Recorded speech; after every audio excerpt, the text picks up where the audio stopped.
चलिए बात करते हैं सवाल नंबर 26 की।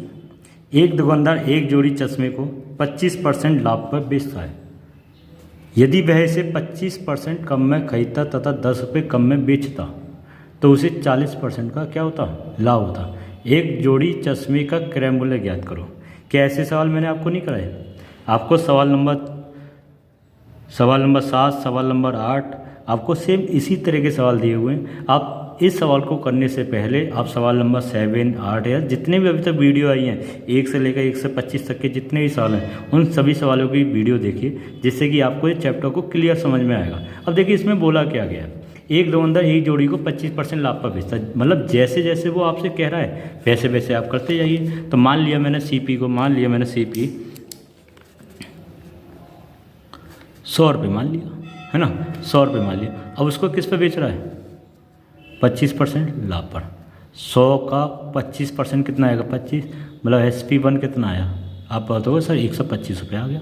कितना आ गया? 125 रुपये आ गया, क्योंकि किस पर बेच रहा है? 25% लाभ पर। आगे क्या बोला है? यदि वह इसे 25% कम में खरीदता, यदि इसे 25% कम में खरीदता, मतलब खरीदता कितने को, वो कितने की खरीदता? 25% कम। 100 का 25% कितना आया? 25। तो मतलब खरीद कितने की रहा है? 75 रुपये की। खरीद कितने की रहा है? 75 रुपये की। C2 मतलब CP2। आगे क्या बोला? तथा 10 रुपये कम में बेचता, 10 रुपये कम में बेचता, मतलब जितने की खरीद रहा इसका 10 रुपये कम नहीं करेंगे, क्योंकि ये सारी वैल्यू ना हमारी मानी हुई है, और मानी हुई संख्या को कभी भी रियल संख्या के साथ ऐड या सब्ट्रैक्ट नहीं करते। मतलब 10 रुपये जो आपका रियल है इसको थोड़ी देर के लिए होल्ड पर रख दीजिए तो उसे 40% का लाभ होता। बताइए 40% की वैल्यू किस पर आएगी? इस पर प्रॉफिट एंड लॉस की गणना CP पे होती है, मतलब इन दोनों पे आएगा। ये 75 मतलब 40% का लाभ जब होगा जब वो 25% कम में खरीद रहा, मतलब 40% की वैल्यू आप इसी पर तो निकालोगे। 40% की वैल्यू किस पर निकालोगे? इस पर। और 40% की परसेंटेज वैल्यू कितनी होती है बताओ? 40/100, 0 से 0, 2 दूनी 4, 2/5, कितना आ गया? 2/5। 40% की वैल्यू कितनी आ गई? 2/5। किसका? 75 का। 5 से कितनी बार गया? 15 बार। 15 दूनी 30। 30 रुपये का क्या हो रहा है? फ़ायदा। इसका अलावा बिक्री कितने की है? बिक्री कितने की बताओ? बिक्री कितने की है? 75 और 30, 105। इसका मतलब पहले जब 25 रुपये की 125 रुपये की बेच रहा था तो उससे प्रॉफिट हो रहा है। फिर कम में खरीदी, 40% लाभ कमाने के लिए उसने क्या करा? क्या रुपये कम में बेची बताओ भाई? क्या रुपये कम में खरीदी? अब आएगा ये वाला। 10 रुपये कम में क्या करता है? बेचता। 10 रुपये कम में। क्या उसने 10 रुपये कम में बेची है? नहीं भाई, उसने तो 20 रुपये कम में बेची है। तो 20 की वैल्यू कितनी है? 10। कितने का मल्टीप्लाई हो रहा है बताओ? 1/2 का। 1/2। इसका 1/2 का क्रय मूल्य निकालने के लिए यहाँ भी मल्टीप्लाई होगा। किस में? 100 में। 1/2 कितना आया भाई? 50 रुपये। कितना आया? 50। इसका मतलब उस वस्तु का क्रय मूल्य कितना आ गया? 50 रुपये। क्या है ऑप्शन में? बी। Option b. क्लियर। सवाल नंबर 27 को देखते हैं। एक वस्तु को निर्माता 10% लाभ पर, एक वस्तु को निर्माता 10% लाभ पर, थोक विक्रेता 15% लाभ पर तथा फुटकर विक्रेता 25% लाभ पर बेचे। अच्छा, तथा इस फुटकर मूल्य 1265 रुपये हो तो निर्माता की इस पर कितनी लागत हुई? सीधे इसका मतलब वो जो वस्तु बना रहा है वो 10% लाभ किसको बेचेगा? थोक विक्रेता को। थोक विक्रेता वाला 15% लाभ पर किसको बेच देगा? फुटकर विक्रेता को। फुटकर विक्रेता 25% लाभ पर किसको बेच देगा? भैया ग्राहक को बेच देगा, है ना। तो इस पर फुटकर मूल्य 1265 रुपये हो गया। ठीक है, तो निर्माता को वह वस्तु कितने रुपये की पड़ी? क्लियर। आइए इस सवाल के सॉल्यूशन पे बात करते हैं। देखो निर्माता, इसमें कौन कौन से रोल निभा रहे हैं? एक निर्माता है, ठीक है, और कौन सा भाई? फुट विक्रेता है, थोक विक्रेता। तीसरा कौन है? एक फुटकर है, विक्रेता है, और जे जिसको बेचेगा वो हो गया हमारा ग्राहक। ठीक है, अब आगे की कहानी सुनो। इन्होंने बोला है भाई 10% लाभ पर थोक विक्रेता, थोक 15%, ये भाई साहब 10% लाभ है। 1 परसेंटेज आपको दी हुई है 10, 10% की वैल्यू कितनी हो गई? 1/10, 10 से 11। भाई इसका मतलब इसने 10 रुपये की वस्तु थी, उसको कितने की बेचती? 11 रुपये की बेची। अब ये वाला बंदा इसको बेचेगा कितने % लाभ पर? 15% लाभ पर। कितने % लाभ पर? 15% लाभ पर। 15% की वैल्यू कितनी होती है बताओ? 15% की वैल्यू होती है 15/100, है ना। 5 से 15, 5 से कितनी बार? 20, 20 से कितना हो जाएगा? 23। इसका मतलब इस बंदे ने 20 रुपये की वस्तु क्या रुपये में बेच दी? 23 रुपये में। अब ये बेचेगा इसको कितने % लाभ पर बेचा भाई इसने? 25% लाभ पर। 25% की वैल्यू कितनी हुई बताओ?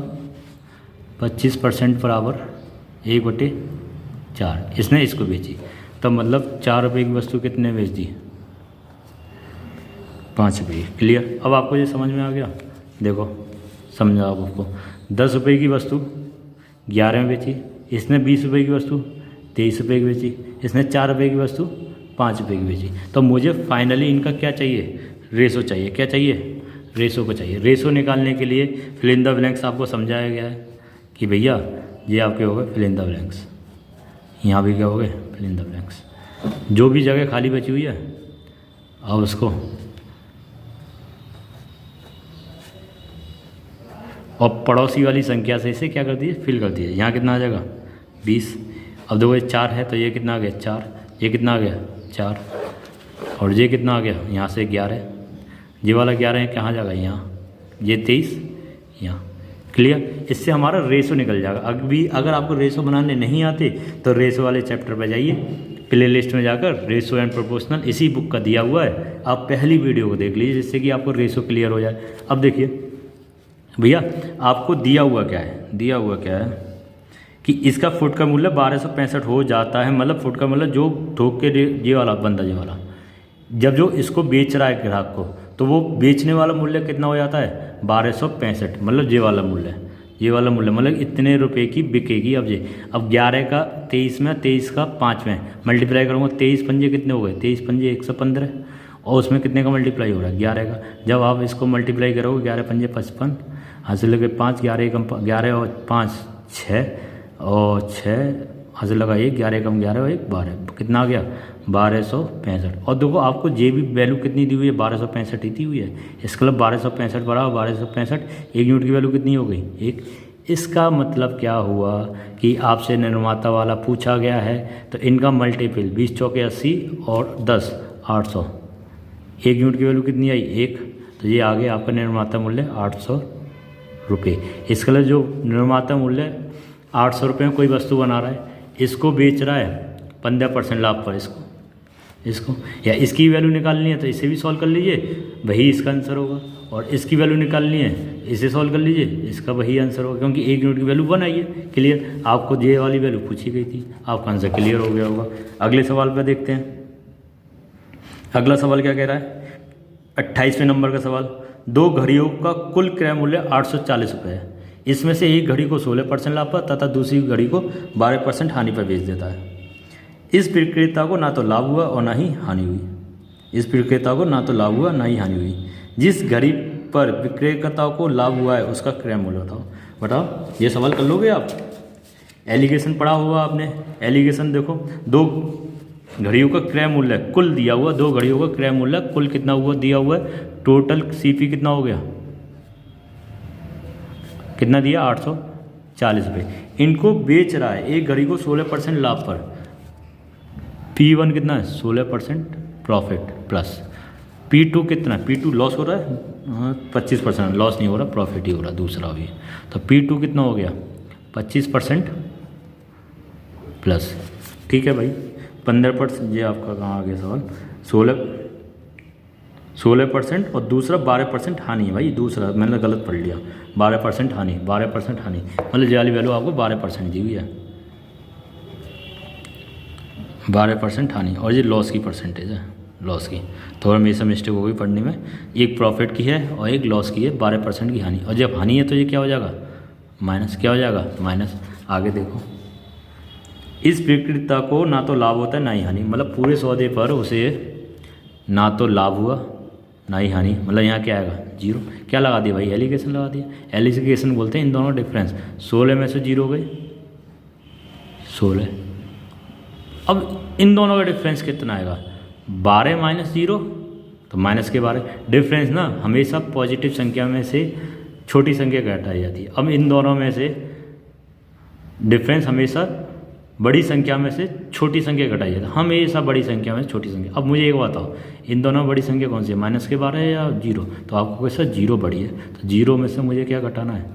माइनस के 12। तो रिजल्ट कितना आएगा बताओ? कितना आएगा? ये माइनस माइनस क्या हो जाएगा? प्लस। तो कितना आएगा? 12। इसके लिए यहाँ पे क्या आएगा? 12। तो ये किसके बराबर है बताओ? देखो आपको क्या दिए हुए थे? Total CP. तो प्रॉफिट एंड लॉस की गणना हमेशा सीपी पे की जाती है, और एलिगेशन कहता है कि हमें उसका अपोजिट मिलता है, जिस पर गणना हो रही है हमें वो मिलेगा। मतलब सीपी की वैल्यू कितनी आ गई? सीपी की वैल्यू कितनी हो गई? 12 और 16। 4 दिया 12, 4 4 16, टोटल कितने हो गए? 7। कितने हो गए? 7। बताओ कितने हो गए? 7। ठीक, लेकिन 7 थोड़ी ना थे, कितने थे? 840। एक यूनिट की वैल्यू कितनी आई? 7 एकम 7, 7 दूनी 14, 120 रुपये। 120। आपसे तो ये वाली वैल्यू पे पूछी है 360। हो सकता है ये भी पूछी हो आपसे। कितनी आ गई? 480। अब चेक कर लेते हैं हमसे रियलिटी में 360 वाली पूछी गई है या 480 वाली पूछी गई है। देखो इसने क्या बोला है, जिस घड़ी विक्रेता को लाभ हुआ, लाभ कहाँ हुआ है? लाभ हुआ है यहाँ पर, तो इसका ये वाली वैल्यू पूछी गई 360 रुपये। अगर लाभ की पूछी है 360, अगर हानि की पूछी है 480। क्लियर हो गया होगा? बताओ। अब देखो अगले सवाल को अगली वीडियो में करेंगे। अब 1 से लेकर 28 सवाल, अगर आप पहली बार हमारे चैनल से जुड़े हो तो 1 से लेकर 28 सवाल भी आपके लिए बहुत होते हैं। तो आप पहले एक एक वीडियो करके उन सबको ख़त्म करिए, तब जाकर आप अगली वीडियो सवाल नंबर 29 से करने की कोशिश करना। उम्मीद करता हूँ आपको सवाल समझ में आ रहे होंगे। अगर आपको सवाल समझ में आ रहे हैं तो आप हमारे चैनल को सपोर्ट करिए और चैनल को ज़्यादा से ज़्यादा सब्सक्राइब कराइए। ठीक है, अगली वीडियो के साथ हम बहुत जल्दी मुलाकात करेंगे। जब तक के लिए हंसते रहिए, मुस्कुराते रहिए और वीडियो देखते रहिए।